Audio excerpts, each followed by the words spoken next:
And I think that will increase victims coming forward. I think that will increase arrests made, because our expertise, like we lived it.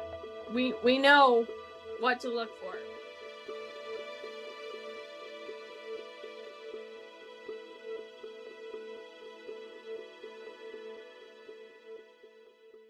What would you like to see the future kind of hold for the way in which human trafficking is addressed in our community, both by the task force, by KVC, and just you personally? Where would you like to see this go? How would you like to see this expand? Oh man, well, that's a tricky question, because like I can think of 50 things off the top of my head that need to change. And I think that just like in the important movements like the BLM movement, and like any movement that we are addressing, the population that we are working with and serving needs to be a loud voice. And that is something that the anti-trafficking movement has not been great at doing. And so survivor leaders need to be at the forefront of that. And I would like to see more of that. And I think there's been some great work moving forward, but there's definitely some things that can improve, definitely. And that is a nationwide issue. That's not a Douglas County issue. That is a nationwide issue.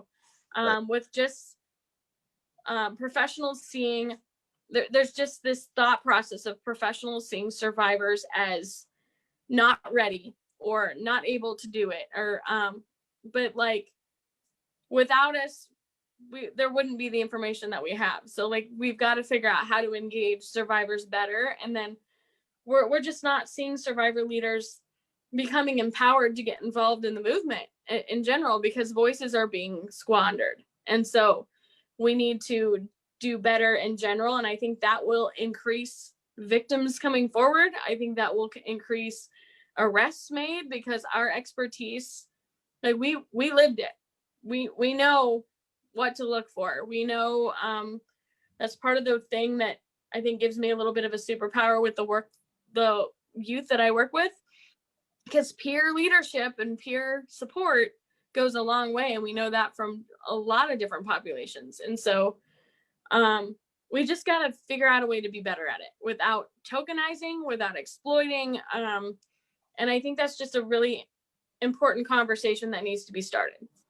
Because there's a lot of hows and whys and like what states are doing it this way, and how we can incorporate that. So I'm definitely wanting that to happen. And I mean, our task force already does a really great things by bringing everyone together. That's already a strength. And so like maybe increasing it further. I mean, collaboration is key.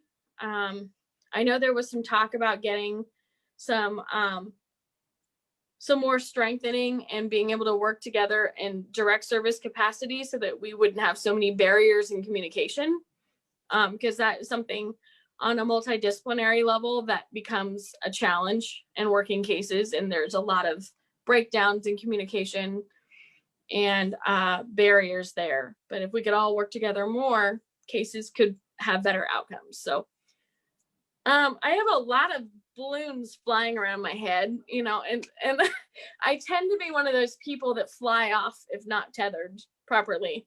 So hey, it's always good to take a few moments to dream big. You gotta do it.